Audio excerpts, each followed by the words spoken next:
तो पॉलिटी की ये सीरीज़ हम आगे बढ़ाएंगे। ईस्ट इंडिया कंपनी के समय में जो अधिनियम पारित हुए थे उनके बारे में हम चर्चा कर रहे हैं। तो क्वेश्चन नंबर 16 देखिएगा। कह रहा है, कंपनी के अधिकारियों को निजी व्यापार करने और स्थानीय लोगों से उपहार या रिश्वत लेने से किस अधिनियम द्वारा प्रतिबंधित किया गया? तो इसका उत्तर है आपका सी, रेगुलेटिंग एक्ट सन 1773। ये भ्रष्टाचार रोधी अधिनियम कहलाएगा। ठीक है, और इसमें हम बाकी चीज़ें जान लेते हैं। पहली कि इसने क्या किया, ये पहला एक्ट था जो कि ब्रिटिश गवर्नमेंट के द्वारा पारित किया गया था, जो कि क्या करेगा, आपके जितने भी अफेयर्स होंगे ईस्ट इंडिया कंपनी के भारतीय भूमि में उनको कंट्रोल और रेगुलेट करेगा। यानी कि ब्रिटिश पार्लियामेंट क्या करेगी, लॉ बना सकती है, कानून बना सकती है, किस लिए, एडमिनिस्ट्रेशन के लिए इंडियन टेरिटरीज़ में। और इसी एक्ट में सन 1773 के इसी एक्ट में गवर्नर ऑफ बंगाल क्या बुलाए गए, अब governor general of Bengal.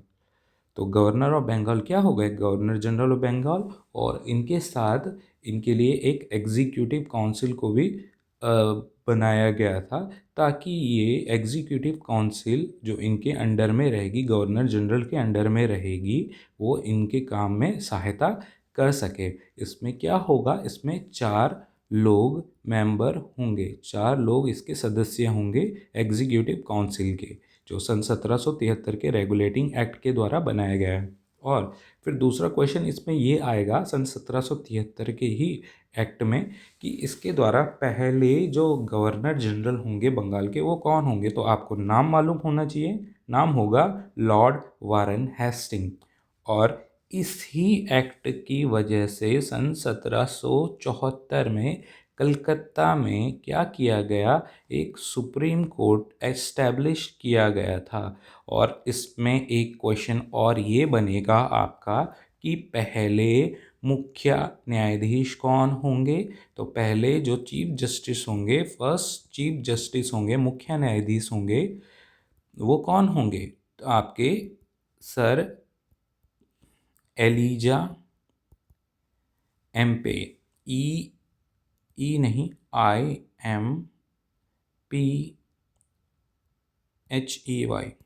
Spelling देखिएगा, थोड़ा ध्यान दीजिएगा स्पेलिंग पे, कि पहले जो चीफ जस्टिस होंगे वो सर एलिजा एम्पे होंगे। इससे भर भर के क्वेश्चन आए हैं कि जो पहला रेगुलेटिंग एक्ट था उससे सुप्रीम कोर्ट की स्थापना किस वर्ष हुई, कहाँ हुई, पहले जज कौन थे, और इन जज के साथ अदर जजेस की संख्या कितनी थी, ये पूछेगा। नाम रेयरली पूछेगा अदर जजेस के, लेकिन नंबर ऑफ जजेस जो इनके साथ रहेंगे, जो एक बेंच को देखेंगे, वो कौन होंगे, वो 3 जजेस होंगे, कुल 3 जजेस होंगे इनके साथ जो इनको सहयोग करेंगे। ठीक है, और इनको किनको, एलिजा एम्पे को। तो ये बात थी आपकी सन 1773 के रेगुलेटिंग एक्ट के अंडर।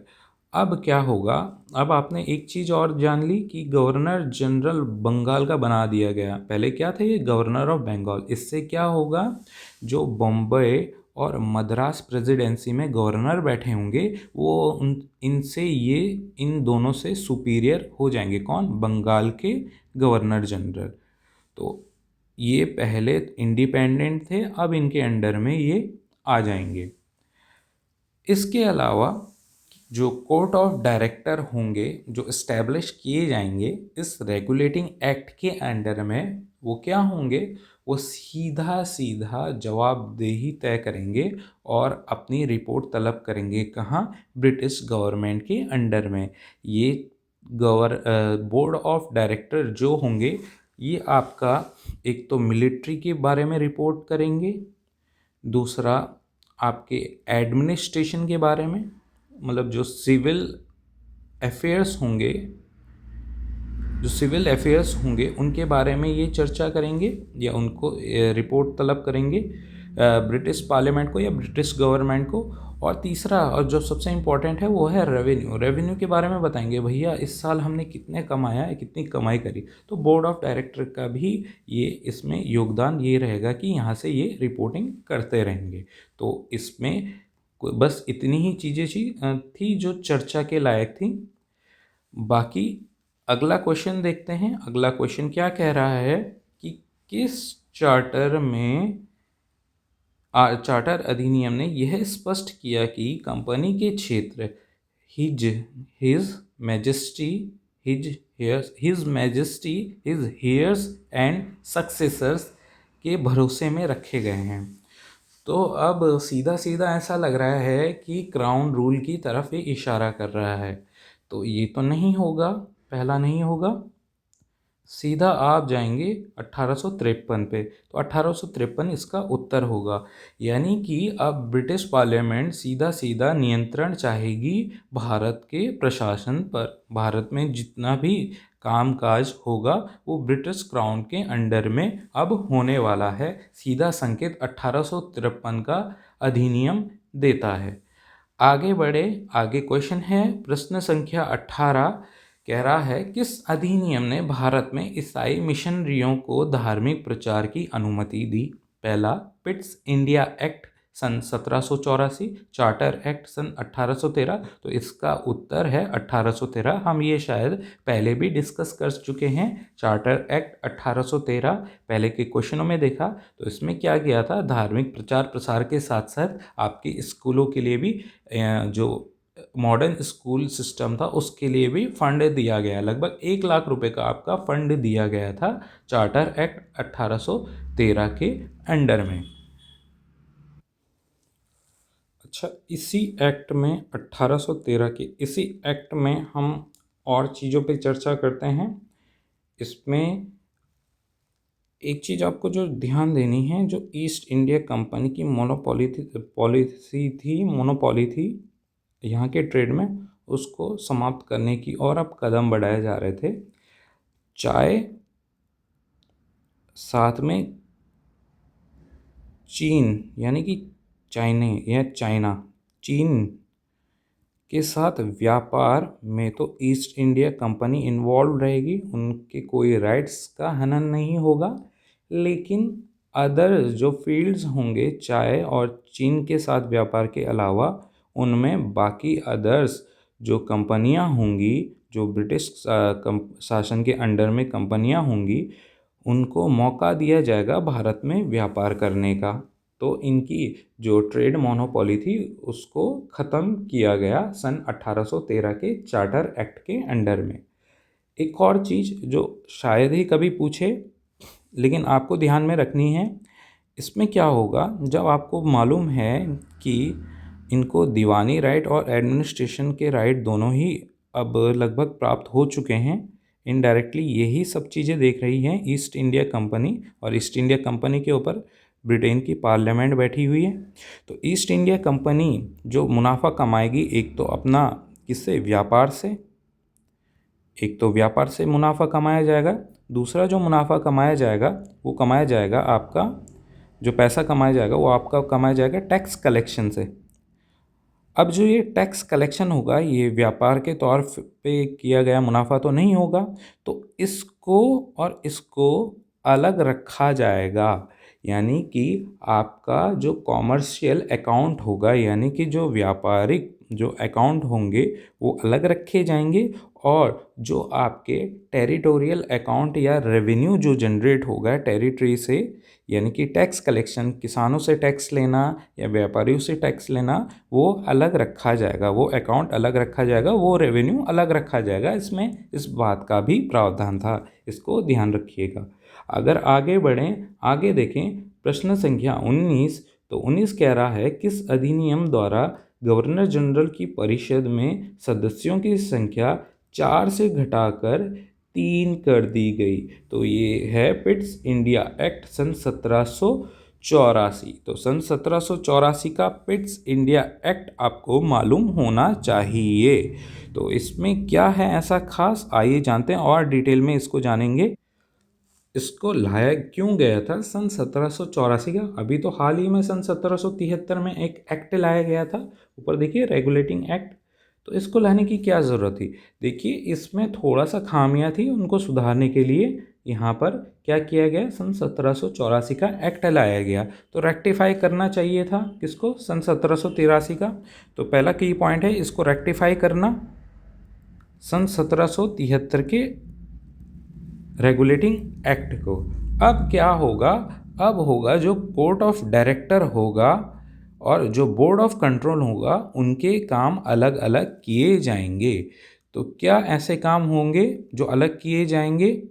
पहला होगा कि इसमें जो पॉलिटिकल फंक्शन होंगे और जो कॉमर्शियल फंक्शन होंगे उनको अलग किया जाएगा। कॉमर्शियल फंक्शन देखेगी आपकी कोर्ट ऑफ डायरेक्टर, तो कोर्ट ऑफ डायरेक्टर आपके कॉमर्शियल फंक्शन देखेगी, और बोर्ड ऑफ कंट्रोल देखेगा आपका क्या, बोर्ड ऑफ कंट्रोल देखेगा आपका पॉलिटिकल फंक्शन। तो बोर्ड ऑफ कंट्रोल आपका पॉलिटिकल फंक्शन देखेगा। इससे देखिए अब आपने क्या जान लिया, इससे जान लिया कि कोर्ट ऑफ डायरेक्टर और बोर्ड ऑफ कंट्रोल यानी कि आपका क्या हो गया, एक कॉमर्शियल अफेयर्स देख रहा है, एक पॉलिटिकल अफेयर्स देख रहा है।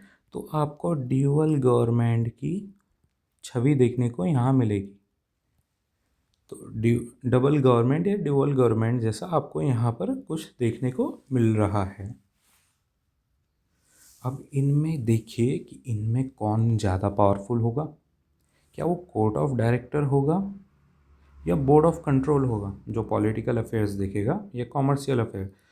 तो यहाँ पर आपका पॉलिटिकल अफेयर्स वाला ज़्यादा पावरफुल होगा। ये आपका मिलिट्री या सिविल या फिर रेवेन्यू अफेयर्स देखेगा जो पॉलिटिक्स के अंडर में आती हैं, ये पॉलिटिकल इश्यूज होते हैं। बाकी कॉमर्शियल इश्यूज जहाँ व्यापार किया जाएगा, उन चीज़ों की देखरेख कौन करेगा, कोर्ट ऑफ डायरेक्टर करेगा। अब इसके बाद जो क्वेश्चन बनता है यहाँ से, इनमें पावरफुल कौन हो गया, आपका बोर्ड ऑफ कंट्रोल, ठीक है। इसके अलावा गवर्नर जनरल की एक काउंसिल बनेगी, जो बनी थी उसमें जो 4 मेंबर्स थे वो अब कितने हो जाएंगे, 3 हो जाएंगे। और इन 3 में भी एक मेंबर कौन होगा, एक मेंबर होगा आपका कमांडर इन चीफ। तो कमांडर इन चीफ यानी कि आर्मी का सबसे बड़ा ऑफिसर, तो कमांडर इन चीफ आपका इसका मेंबर होगा। और ये कौन होगा, ये होगा आपका गवर्नर जनरल। तो गवर्नर जनरल को और ज़्यादा पावर मिल जाएगी कमांडर इन चीफ वाली। इसके अलावा और क्या ध्यान देना है कि वोट्स देने का जो अधिकार है, वोट देने का अधिकार, उसमें भी यहाँ पर क्या देखा गया, उसमें भी देखा गया कि जो गवर्नर जनरल है उनको ज़्यादा महत्व दिया गया वोट डालते हुए। अगर किसी चीज़ पर कोई मत बनाना हो तो सबसे जो सर्वोपरि डिसीज़न माना जाएगा वो गवर्नर जनरल का माना जाएगा इस काउंसिल में। और साथ में आपको ये ध्यान देना है कि ये पिट्स नाम कहाँ से आया। तो ये पिट्स नाम आपका दिया गया था उस समय के जो ब्रिटेन के प्राइम मिनिस्टर थे, और ये होगा विलियम पिट।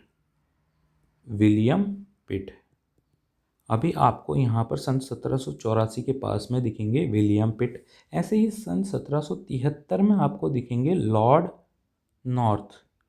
तो लॉर्ड नॉर्थ भी आपको ध्यान देना है, सन 1773 के समय ये पीएम थे, सन 1784 के समय आपके कौन थे, विलियम पिट। इसी वजह से इस एक्ट को बोला गया पिट्स इंडिया एक्ट 1784।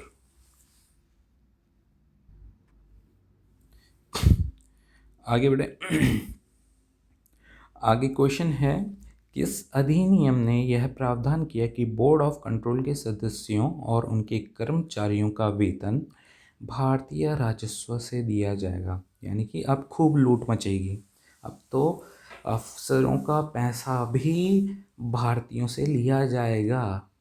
और दलील ये दी जाएगी कि जब भारत को कंट्रोल किया जा रहा है, यानी कि भारत को एक सिविलाइज्ड देश बनाया जा रहा है, तो इसकी जिम्मेदारी भारत की ही बनती है कि यहाँ जो सिविक सेंस सिखाने वाले लोग होंगे, आपके अधिकारी होंगे, उनका वेतन भी भारतीय ही देंगे। इस तरह की दलीलें उस समय दी जाती थी।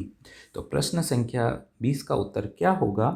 क्या वो रेगुलेटिंग एक्ट सन 1773 होगा? जी नहीं। पिट्स इंडिया एक्ट बिल्कुल भी नहीं, ये तो रेक्टिफाई करने के लिए आया था। चार्टर एक्ट सन 1793 इसका उत्तर होगा। अब इस सन 1793 के जो चार्टर एक्ट है, इसको थोड़ा सा ध्यान देने की ज़रूरत है। इसको देखेंगे,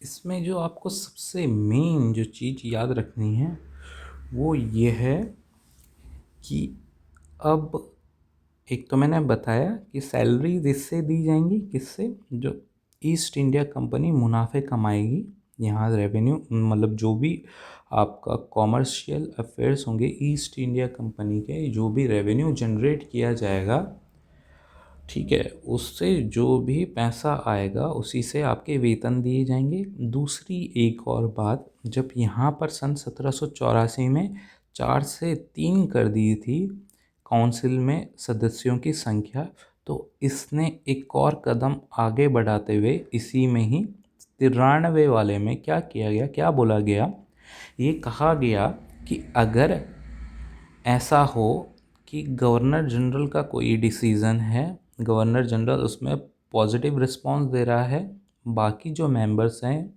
उनके नेगेटिव रिस्पांस आ रहे हैं, लेकिन गवर्नर जनरल का ही डिसीज़न मेन डिसीज़न माना जाएगा। यानी कि क्या होगा, वो इनके जो अधिकार हैं या फिर डिसीज़न मेकिंग के जो वो हैं राइट्स हैं, उनको ओवरराइड कर सकता है। अगर वोट इस तरफ फेवर में 2 पड़े हैं, मतलब अगेंस्ट में 2 पड़े हैं और फेवर में 1 वोट पड़ा है, तब भी गवर्नर जनरल का ही वोट मेन माना जाएगा।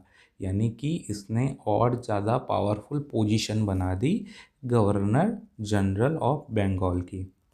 और उसके बाद इसके अलावा इसमें थोड़ा और प्रावधान ये भी थे कि गवर्नर जनरल को गवर्नर ऑफ मद्रास और गवर्नर ऑफ बॉम्बे इनके ऊपर क्या किया गया, इनके ऊपर इनको रखा गया। अब ये लिखित अधिकार दे दिए गए थे। पहला तो आपने उन्हें गवर्नर जनरल बना दिया बंगाल का, ये गवर्नर रहे रहे आपके गवर्नर ऑफ मद्रास और गवर्नर ऑफ बॉम्बे, लेकिन साथ ही साथ अब लिखित में दे दिया गया कि इनके पास इनके ऊपर कुछ अधिकार होंगे। किनके ऊपर? मद्रास और बॉम्बे में बैठे हुए गवर्नर्स के ऊपर अब लिखित में दिया गया था ये। अब इसके अलावा और आपको क्या ध्यान देना है? पहली चीज़ तो सैलरीज थी इसमें, दूसरी आपकी पावर यानी कि ओवरराइड करने की पावर गवर्नर जनरल की, तीसरी और जो महत्वपूर्ण था कि 20 साल और ट्रेड मोनोपोली को बढ़ा दिया गया ईस्ट इंडिया कंपनी का। यानी कि कंपनी अगले 20 वर्ष तक, यानी सन 1793 से सन 1813 तक आपका क्या करेगा, आपका ट्रेड कर सकता है भारत में, ये ट्रेड फैला सकता है अपने। ठीक है, तो 20 साल तक और इनके जो ट्रेडिंग राइट्स हैं वो आगे एक्सटेंड कर दिए गए थे। अब आगे बढ़ें, अगला क्वेश्चन है, किस अधिनियम ने भारत में दास प्रथा यानी कि स्लेवरी को गैर कानूनी घोषित किया या समाप्त करने का प्रावधान किया? तो ये तो नहीं, इसका आंसर है 1833। ये तब किया गया जब आपके लॉर्ड विलियम बेंटिक भारत में गवर्नर जनरल ऑफ इंडिया बनाए गए थे, तो उस समय दास प्रथा का अंत किया गया। इसमें योगदान आपके कहते हैं कि राम मोहन रॉय का भी था। इस वक्त जब 1833 के आसपास वो जीवित थे, उस समय राम मोहन रॉय ने भी कई सारे सोशल रिफॉर्म्स किए, जैसे सती प्रथा का अंत, या ये कहें कि इंग्लिश एजुकेशन सिस्टम को भी इन्होंने बढ़ाया था, प्रमोट किया था। इसी वजह से इन्होंने एक वेदांत कॉलेज और एंग्लो वैदिक कॉलेज, इस तरह के कई इंस्टीट्यूट की स्थापना करी थी आपके बंगाल के क्षेत्रों में। 1825 के आसपास की बात है, और काफ़ी सारी बुक्स भी लिखी थी। ठीक है, तो यहाँ पर आपको राजा राम मोहन रॉय का भी समय काल देखने को मिलेगा 1833 के आसपास। अब इस एक्ट में आपको और क्या चीज़ें ध्यान रखनी हैं वो भी देख लेते हैं, थोड़ा डिटेल में और इसको जानेंगे। आइए देखते हैं और क्या क्या है इस एक्ट में, 1833 के एक्ट में। तो पहला है जो मेन है आपका, सॉरी शायद पीछे बच्चों को डिस्टर्ब हो रहा है, इस वजह से मेरे को थोड़ा सा धीमा बोलना पड़ रहा है। तो लॉर्ड विलियम बेंटिक ये जो गवर्नर जनरल ऑफ बंगाल थे, अब इनको गवर्नर जनरल ऑफ इंडिया कहा जाने लगा। सबसे पहले पर्सन होंगे और सबसे आखिरी गवर्नर जनरल ऑफ बंगाल। इसके अलावा और आपको क्या मालूम होना चाहिए कि जो ब्रिटिश पार्लियामेंट ने क्या किया, इनका जो चार्टर था ईस्ट इंडिया कंपनी का उसको रेन्यू किया फिर से। आगे के 20 साल और इनको भारत में व्यापार की क्या दी गई थी, छूट दी गई थी कि ये व्यापार कर सकते हैं, लेकिन इनके अंडर में कोई कॉमर्शियल बॉडी नहीं होगी। ध्यान दीजिएगा, इनके अंडर में कोई भी कॉमर्शियल बॉडी नहीं होगी, केवल और केवल इनके अंडर में अब एडमिनिस्ट्रेटिव बॉडी होगी, और साथ ही साथ आपका क्या होगा, हाँ एक सेकेंड देखिए, इसमें जब आपका कंपनी को 20 साल आगे और अधिकार दिए गए, मतलब आप इंडिया में रह सकते हो लेकिन एक एडमिनिस्ट्रेटिव बॉडी के तौर पर आपके कॉमर्शियल राइट्स अब नहीं रहेंगे। अब सब चलेगा तो चलेगा फ्री ट्रेड, यानी कि बाकी जो कंपनीज होंगी, बाकी जो व्यापारी होंगे वो भी अब यहाँ व्यापार करने के हकदार होंगे। कहाँ? जहाँ 1813 में आपने देखा क्या, चीन तथा चाय पर केवल किसका अधिकार था, ईस्ट इंडिया कंपनी का अधिकार था, उसको समाप्त किया गया, उनकी मोनोपोली को तोड़ा गया। अब ये क्या करेगा, अब ये केवल एडमिनिस्ट्रेशन का काम देखेगा। इसका मतलब क्या होगा, केवल ये आपके रेवेन्यू, सिविल और मिलिट्री वाले काम देखेगा। अब क्या होगा इससे कि जो रेवेन्यू जनरेट किया जाएगा उसका बस एक तरह से क्या बोलेंगे, इसे एक ट्रस्टी टाइप का कह सकते हैं ब्रिटेन की पार्लियामेंट का। बाकी इसके कुछ काम नहीं रह गए थे, और साथ में जो इसको चीन के साथ व्यापार में छूट मिली हुई थी उसको भी बंद कर दिया गया था, उसको समाप्त किया गया। और क्या किया गया, वहाँ भी बाकी व्यापारियों, बाकी कंपनियों के लिए ट्रेड खोल दिया गया था। चीन के साथ व्यापार करना अब सबके लिए था, केवल ईस्ट इंडिया कंपनी के लिए नहीं था। अब इसके अलावा इसमें एक और जो मेन पॉइंट आता है वो है लॉ कमीशन का बनना।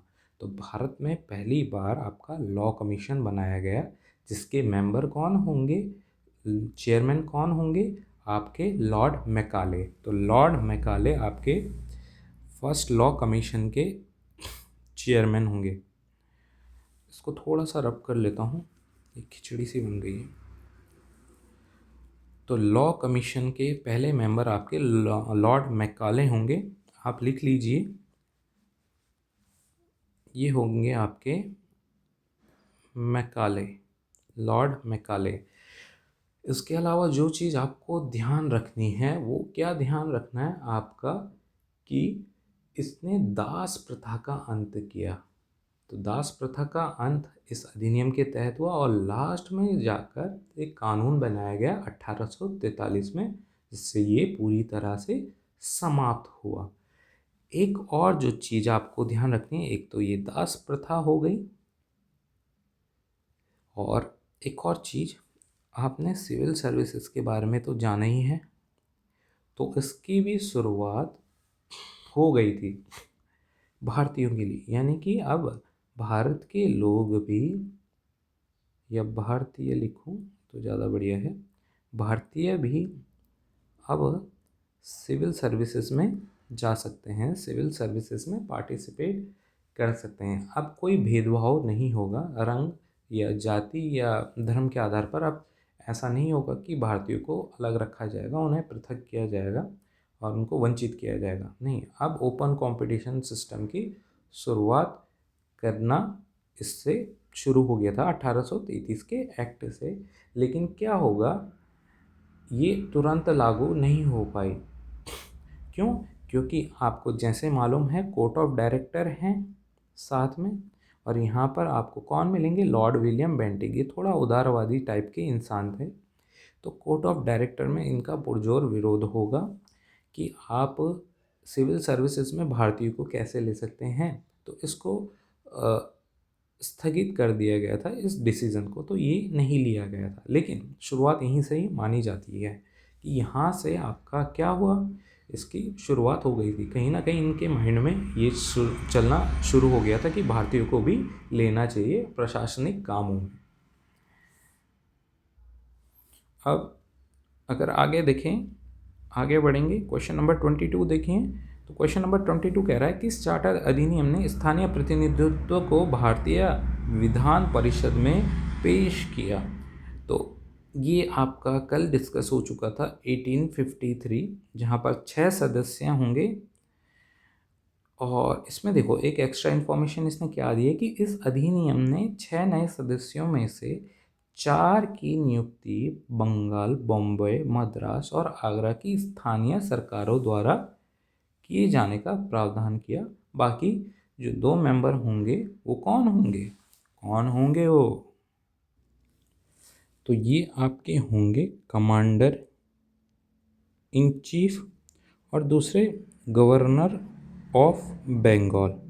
अब इसको थोड़ा सा अच्छे से एक्सप्लेन करते हैं। ये वाली चीज़ थोड़ा इंटरेस्टिंग है, आप जानेंगे कि कैसे इनका काम चल रहा था, किस तरह के ये मेंबर्स थे। देखो आपके एक तो गवर्नर जनरल होंगे इंडिया के। इसके अलावा आपने एक चीज़ नोटिस करी थी कि गवर्नर जनरल की काउंसिल थी जिसमें कि 3 सदस्य थे। एक चीज़ जो मैं मेंशन करना भूल गया था, 1833 के एक्ट में ये 3 से फिर से 4 हो गए थे। तो 4 मेंबर, काउंसिल के 4 मेंबर और ये अलग से 6 लोग, ये 6 व्यक्ति अलग से, 6 अलग से। अब यहाँ पर देखो आपके लिए क्या किया गया था कि अलग अलग प्रेसिडेंसी से ये चुने गए थे। 4 तो अलग प्रेसिडेंसी से होंगे, 2 आपके होंगे कौन, एक तो आपका होगा कमांडर इन चीफ, दूसरा होगा आपका चीफ जस्टिस।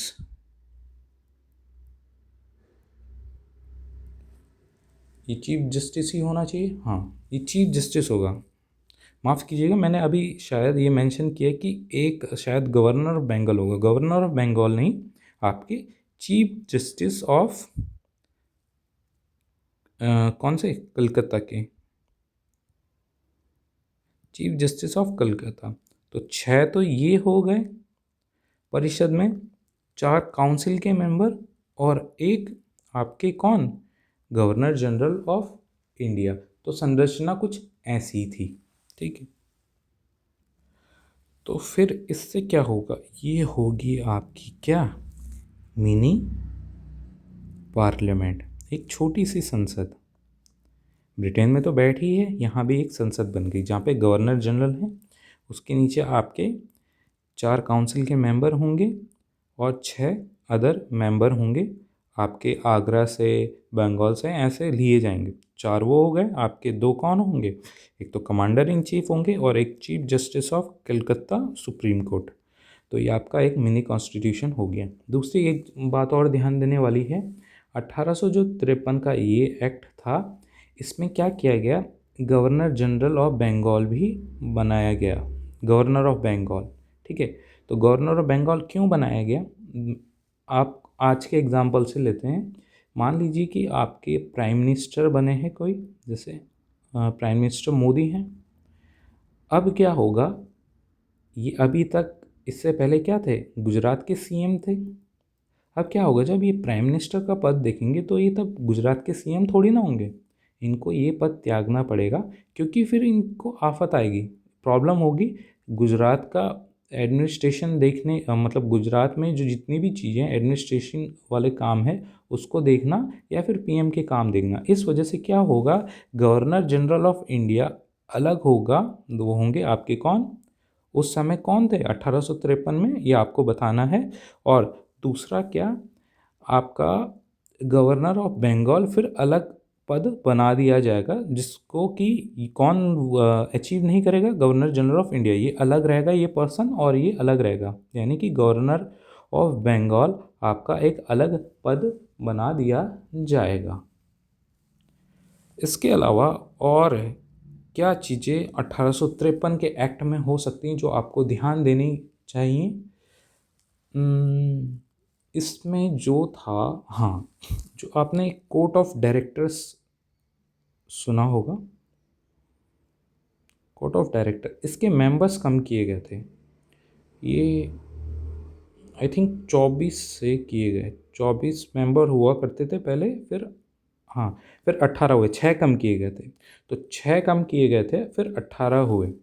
ठीक है, ये वही हैं जिनके साथ किनकी नहीं बन रही थी, लॉर्ड विलियम बेंटिक की नहीं बन रही थी। तो ये आपको क्रिस्टल क्लियर होना चाहिए। एक मिनी पार्लियामेंट यहाँ बन गई, और जो board of court of director है, उनकी जो संख्या है, उनके मेंबर्स की संख्या है, वो 18 से कितनी कर दी गई, 18 कर दी गई। पहले कितनी थी, 24 थी। इसके अलावा और कुछ बाकी इम्पोर्टेंट नहीं है। एग्ज़ाम पे मोस्ट ऑफ द टाइम यहीं से क्वेश्चन बनते हुए आते हैं, तो आपको ये चीज़ें ध्यान रखनी है। आज मैं थोड़ा और डिटेल में आपको इन चीज़ों को इसलिए एक्सप्लेन कर रहा हूँ ताकि आपके कोई भी क्वेश्चन ना छूटने पाए, और आपके नोट्स भी कुछ इस तरह से तैयार हो जाएं कि आपका सारे क्वेश्चन कवर हो जाए, एग्ज़ाम में कोई भी डाउट ना रहे। अगला क्वेश्चन है, द्वैध शासन यानी कि ड्यूअल गवर्नमेंट प्रणाली जो पिट्स इंडिया एक्ट द्वारा स्थापित की गई थी, कब तक जारी रही? अरे यार, कब तक जारी रही? तो सॉरी, ये नहीं, 1858। क्यों? इस इसके बाद भी आप देखेंगे कि ड्यूअल गवर्नमेंट जैसा प्रावधान कहाँ, 1853 में भी। हाँ, एक और चीज़ जो ध्यान देने वाली थी, 1853 में ये मेंशन नहीं था कि अब ईस्ट इंडिया कंपनी क्या अगले 20 वर्षों तक और कुछ राइट्स हासिल करेगी, यानी कि एडमिनिस्ट्रेटिव बॉडी बन के रहेगी। तो नहीं, इसका कोई प्रावधान नहीं था। आगे अनिश्चित था कि आगे 20 साल ये आगे एडमिनिस्ट्रेशन का काम देखेगी या नहीं। तो यहाँ से साफ जाहिर होता है कि अब क्राउन रूल भारत में आने वाला है। ठीक है, तो 1858 के भारत सरकार अधिनियम ने बोर्ड ऑफ कंट्रोल और कोर्ट ऑफ डायरेक्टर दोनों को समाप्त कर दिया, और दोहरी सरकार प्रणाली को भी समाप्त कर दिया। क्यों? क्योंकि अब आएगा क्राउन रूल, यानी कि 1858 का क्राउन रूल। फिर क्वेश्चन नंबर 24 देख लेते हैं, आप शायद रिपीट हो रहे हैं। सर्वोच्च न्यायालय के प्रथम मुख्य न्यायाधीश कौन है जिनकी नियुक्ति सन 1774 में की गई? तो ये हैं आपके एलिजा इम्पे। ये डिस्कस कर लिया है हमने, तो आगे और डिस्कस करने की ज़रूरत नहीं है। आगे देखेंगे क्वेश्चन नंबर 25, ज़रा जल्दी करते हैं, आधा घंटा हो चुका है। किस अधिनियम ने कंपनी के कर्मचारियों के वेतन में वृद्धि की लेकिन उन्हें भारत के बाहर जाने के लिए लाइसेंस लेने को प्रतिबंधित किया? तो इस अधिनियम ने कंपनी के वरिष्ठ अधिकारियों को वेतन की भारतीय भुगतान करने का भी प्रावधान था। तो सन 1793 जब क्या किया गया, सन 1793 में आपको मालूम होगा कुछ चीज़ें हमने पढ़ी थी। क्या पढ़ी थी, उस पर चर्चा करते हैं, देखते हैं। देखिए, एक चीज़ हम पहले देख चुके थे कि सन 1773 का जो एक्ट था, उससे क्या बनाया गया, गवर्नर जनरल ऑफ बंगाल बने, ताकि भ्रष्टाचार पे ध्यान दे सकें और जवाबदेही तय कर सकें। किसके लिए? भारत में होने वाले भ्रष्टाचार के लिए। कहाँ? ब्रिटेन की पार्लियामेंट में। अब एक सन 1784 का पिट्स इंडिया एक्ट आया। इसने क्या किया, इसने एक बोर्ड ऑफ कंट्रोल की स्थापना करी ताकि भ्रष्टाचार रुके, लेकिन रुका नहीं। फिर जब सन 1793 की बात आई, तब एक नियम बनाया गया, लाइसेंस वाला नियम। इसमें क्या किया गया, इस लाइसेंस में ये था कि जो कंपनी के अधिकारी होंगे, जो बड़े अधिकारी होंगे, उनको क्या किया गया था, एक लाइसेंस लेना पड़ेगा कि अगर वो कंपनी क्या कर रहे हैं, अगर वो भारत से बाहर किसी के साथ ट्रेड कर रहे हैं या कुछ और एक्टिविटी कर रहे हैं, तो उनके लिए उन्हें लाइसेंस लेना पड़ेगा। तो इस तरह से धीरे धीरे करके भ्रष्टाचार कम करने की ये वाली एक्टिविटी भी शुरू की गई थी। कौन सी? लाइसेंस वाली, जिसे क्या नाम दिया गया, प्रिविलेज या दस्तक लाइसेंस, दस्तक प्रिविलेज। ठीक है। अच्छा, ये क्वेश्चन इतना रेलिवेंट है नहीं, अगर आप चाहें तो स्किप कर सकते हैं, लेकिन आपको थोड़ा सा क्रोनोलॉजी पे ध्यान देना पड़ेगा कि 73 में आपके गवर्नर जनरल बनाए गए ताकि वो एक तरह से मॉनिटर कर सकें। फिर बोर्ड ऑफ कंट्रोल बनाया गया, जब रुका नहीं, प्रॉब्लम्स होती रहीं। बोर्ड ऑफ कंट्रोल के होने के बाद भी प्रॉब्लम्स थी, आपकी ब्राइब्स वगैरह ली जा रही थी, घूस वगैरह ली जा रही थी, और अपने प्राइवेट जो ट्रेड हैं वो किए जा रहे थे। अब रोकने के लिए फिर लाइसेंस जारी कर दिया गया था, जिसे प्रिविलेज या दस्तक कहा जाता था। तो आपको थोड़ा बस ये ध्यान देना है। अगला क्वेश्चन, किस अधिनियम को ईस्ट इंडिया कंपनी अधिनियम सन 1784 भी कहा जाता है? तो ये तो आसान है, पिट्स इंडिया एक्ट।